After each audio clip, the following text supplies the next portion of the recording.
Bismillahirrahmanirrahim. Assalamualaikum warahmatullahi wabarakatuh. Waalaikumsalam warahmatullahi wabarakatuh. Alhamdulillahirabbil alamin. Wassalatu wassalamu ala nabiyyinal karim, nabiyana Muhammadin sallallahu alaihi wasallam wa ala alihi wa ashabihil muhajirin wal ansar walladzina taba'uhum bi ihsanin radhiyallahu anhum wa radu an. Tadi dia punya ada nih. Ya ayuhan nas ittaqu rabbakum wa ya ayyuhalladzina amanu taqullaha wal tanzur nafsum ma qaddamat lighadin wattaqullaha innallaha khabirum bima ta'malun. Alhamdulillahirabbil alamin. Puji syukur kehadirat Allah Subhanahu wa taala sebagai hambanya yang beriman. Kita mengisi acara family gathering ini tentu dalam rangka mendekatkan diri kepada Allah Subhanahu wa ta'ala. Oleh karenanya barusan diisi dengan sholat maghrib berjamaah. Alhamdulillah gak ada yang telat. Kemudian diisi dengan pengajian yang itu insya Allah dalam rangka mendekatkan diri juga kepada Allah Subhanahu wa ta'ala. Maka harapannya semoga kita menjadi hamba yang terus bertambah keimanannya. Amin ya rabbal alamin. Semakin soleh generasi-generasinya, semakin cerdas dan semakin berprestasi. Amin ya rabbal alamin.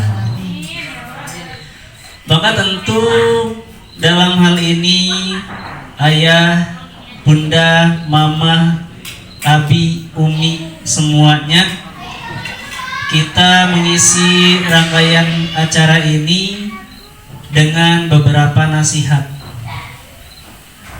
Nasihat yang pertama ada di dalam surat apa ya? At-Tahrim yang berbunyi ya ayyuhalladzina amanu qu anfusakum wa ahlikum nar. Wahai orang-orang yang beriman, qu anfusakum, jagalah diri kalian. Tetapi ternyata Allah Subhanahu wa ta'ala tidak hanya memerintahkan diri kita sendiri untuk menjaga diri kita. Allah Subhanahu wa ta'ala memerintahkan juga ahlikum, keluarga-keluarga kita. Dari apa? Dari api neraka. Kenapa demikian? Karena neraka itu luar biasa sangat panas. Nih, bagi yang belum tahu nih, Obi udah tahu belum, Bi? Panasnya neraka. Belum. Ringannya kayak gimana? Ringannya kayak gimana? Nih, biar kita membayangkan bagaimana panasnya api neraka. Siksaan di neraka yang paling ringan apabila kita diberikan sandal yang terbuat dari api neraka. Kemudian dikasih tuh ke penghuni neraka, dipakai, dikasih sandal dari api neraka doang, otaknya mendidih. Saking panasnya api neraka. Artinya itu siksaan yang paling ringan, jauh dari kaki ke otak, tapi otaknya mendidih karena dipakai sandal dari api neraka. Apalagi siksaan yang paling dahsyat. Maka dari itu kita semua berkumpul, bermuajahah, bermusyawarah, bersyarikah dalam rangka harusnya mendekatkan diri kepada Allah Subhanahu wa ta'ala, dan harapannya kita terjauh dari siksa api neraka. Dengan cara apa? Saling memberi nasihat dan saling beramal, beribadah pada Allah Subhanahu wa ta'ala. Makanya ada nasihat yang kedua nih. Di dalam surat An-Nisa ayat 142. Siapa yang hafal? Yang hafal kasih 10.000. Buka. Ini mah hafal ya, bukan baca. Anda ngaco. Nah, di dalam surat An-Nisa ayat 142 Allah Subhanahu wa taala berfirman, Innal munafiqina. Ini tahu kan karakter orang munafik? Kalau tokoh munafik itu di masa Rasulullah sudah ada. Namanya Abdullah bin Ubay. Ada nama Ubay ya, maaf. Abdullah bin Ubay bin Salul. Iya. Iya. Kemudian tokoh munafik ini luar biasa memfitnah, kemudian menjatuhkan martabat Nabi dan para sahabat. Banyak sekali fitnah-fitnah yang kalau diceritain mungkin sampai jam 10. Tapi karena waktunya cuma 7 menit, Amplopnya gak cukup.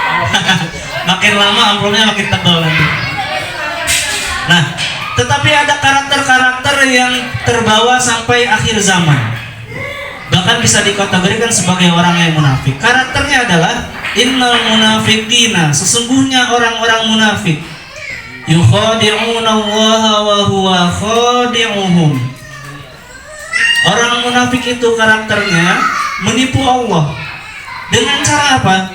Dengan cara pura-pura menjalankan syariat Islam, dengan cara pura-pura sholat, dengan cara pura-pura ngaji, padahal di dalam hatinya tidak ada i'tikad, tidak ada niat untuk melakukan ibadah. Wa huwa khadi'uhum, kata Allah. Kalau yang kayak gitu tuh, Allah itu bisa lebih menipu mereka. Mereka berharap dapat pahala, ternyata Allah nggak memberikan pahala apapun. Allah itu bakal nipu dengan cara yang demikian. Nah, di lanjutannya, didengarin baik-baik. Wa idza qamu ila sholati qamu kusala. Ini yang harus diperhatikan bagi kaum muslimin termasuk dengan kita. Wa idza qamu, dan apabila berdiri ila sholati, untuk melaksanakan sholat, qamu kusala, berdirinya dalam keadaan malas. Siapa nih yang suka malas? Nah, insya Allah di sini mah enggak. Di sini mah enggak. Nanti di rumah masing-masing. Ya. Nah, itu termasuk dengan ciri-ciri orang munafik. Kenapa? Karena ciri-ciri orang munafik itu udah menipu Allah, pura-pura menjalankan syariat Islam, Islamnya KTP, ternyata menjalankan sholatnya malas. Nah, di dalam ayat yang lain ini sedikit dilintas dulu. Sesungguhnya orang-orang munafik itu disiksanya di neraka yang paling dangkal, fid darkil asfali minan nar. Di neraka yang paling dangkal, di dalam neraka. Nih, kalau kita nyalain tungku, yang paling panas yang mana? Paling bawah. Nah, orang munafik itu disiksanya di paling bawah. Bahkan dimasukkan ke dalam sumur neraka, lebih bawah lagi daripada bawah neraka. Ya, jadi harapannya kita jangan sampai meninggalkan sholat, karena sholat itu yang paling pertama dihisab. Ya, yang paling pertama diperhitungkan adalah sholat. Bagaimana caranya kita menjaga sholat agar amalan-amalan kita baik, sehingga Allah memperhitungkan keseluruhannya, karena sholat kita juga baik. Termasuk dengan kita sebagai laki-laki. Ini siapa yang merasa laki-laki? Sholat upayakan ke masjid. Karena memang sebagian ulama mengatakan sholat di masjid itu adalah wajib. Karena dinukil daripada hadis Nabi, sampai Nabi itu hampir saja membakar rumah-rumah orang yang tidak sholat ke masjid. Sehingga nukilan itu menurut sebagian ulama dikategorikan sebagai wajib. Saking pentingnya sholat berjamaah. Ya, jadi mungkin seperti itu ya. Semoga singkat dan padat. Harapannya kita semua bisa terjaga dari api neraka. Cara menjaga diri kita dan keluarga kita daripada api neraka adalah dengan menjaga sholat.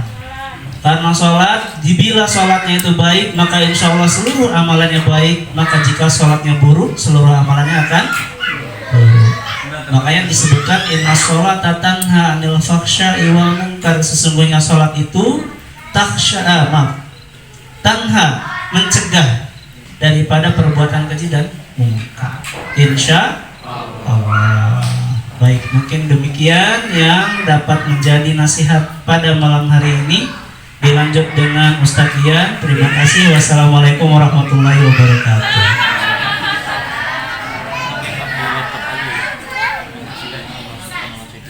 Terima kasih. Terima kasih kepada Al Ustadz Samsul Hidayat. Selanjutnya tausiah dari Ustadz Ian.